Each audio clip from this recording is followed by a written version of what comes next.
ଦିବ୍ୟ ଜ୍ୟୋତି ବାହାରିଲା ଏବଂ ସେ ପାଣିରୁ ବନଦେବୀ ପ୍ରକଟ ହେଲେ। ନମସ୍କାର ବନ୍ଧୁଗଣ। ଗୋଟିଏ ଗାଁରେ ମଞ୍ଜୁ ନାମକ ଜଣେ ଅହଙ୍କାରୀ ମହିଳା ରହୁଥିଲା। ସେ ନିଜେ ଦେଖିବାକୁ ବହୁତ ଗୋରୀ ଥିଲା, କିନ୍ତୁ ତାଙ୍କ ବୋହୂ ସସ୍ମିତା ଥିଲା ଖୁବ୍ କଳା। ସେଥିପାଇଁ ମଞ୍ଜୁ ସବୁବେଳେ ସସ୍ମିତାକୁ ଘୃଣା କରେ। ଆସନ୍ତୁ ଦେଖିବା କେମିତି ସସ୍ମିତାର ଭାଗ୍ୟ ବଦଳିଗଲା। ସସ୍ମିତା ଘର ଓଳାଉଛି। ଶାଶୁ ଆସି ତାକୁ ଗୋଡ଼ରେ ଆଡ଼ାଇ ଦେଉଛନ୍ତି। ହେଇଲୋ ଅଲକ୍ଷିଣୀ, ଘୁଞ୍ଚିଯା ମୋ ରାସ୍ତାରୁ। ସକାଳୁ ସକାଳୁ ତୋ କଳା ମୁହଁ ଦେଖିଲେ ମୋ ଦିନଟା ଖରାପ ହୋଇଯାଏ। ବୋଉ, ଆପଣ ସବୁବେଳେ ମୋତେ ଏମିତି କାହିଁକି କହୁଛନ୍ତି? ରଙ୍ଗ ରୂପ ତ ଭଗବାନ ଦିଅନ୍ତି, ଏଥିରେ ମୋର କ'ଣ ଦୋଷ?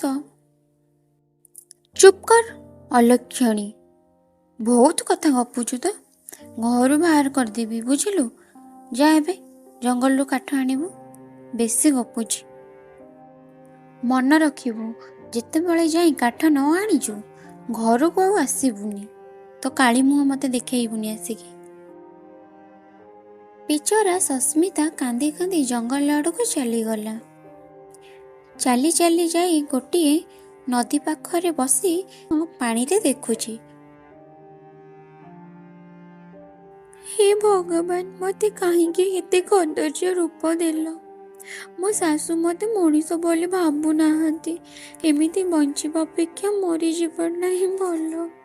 ସସ୍ମିତାର କାନ୍ଦ ଶୁଣି ହଠାତ୍ ପାଣିରୁ ଏକ ଦିବ୍ୟ ଜ୍ୟୋତି ବାହାରିଲା ଏବଂ ସେ ପାଣିରୁ ବନଦେବୀ ପ୍ରକଟ ହେଲେ। ଝିଅ ସସ୍ମିତା, କାନ୍ଦ ନାହିଁ। ମୁଁ ଜାଣେ ତୋ ମନ ବହୁତ ସଫା। ତୋ ସେବାରେ ମୁଁ ବହୁତ ଖୁସି। ବନଦେବୀ ସସ୍ମିତାକୁ ଯାଦୁଇ ହଳଦୀ ଦିଏ। ସେ ଯାଦୁଇ ହଳଦୀ ସସ୍ମିତା ଲଗାଇବା ମାତ୍ରେ ହଠାତ୍ ଚମତ୍କାର ହୁଏ।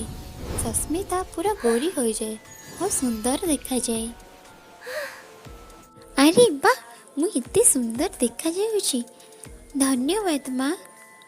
ସନ୍ଧ୍ୟାରେ ସସ୍ମିତା ଖୁସିରେ ଘରକୁ ଫେରୁଛି। ଆରେ ଇ କିଏ? କୌଣସି ରାଜକୁମାରୀ ନା କ'ଣ? ତୁ ସସ୍ମିତା ନା? ହଁ ବୋଉ, ମୁଁ ସସ୍ମିତା, ତମ ଝିଅ।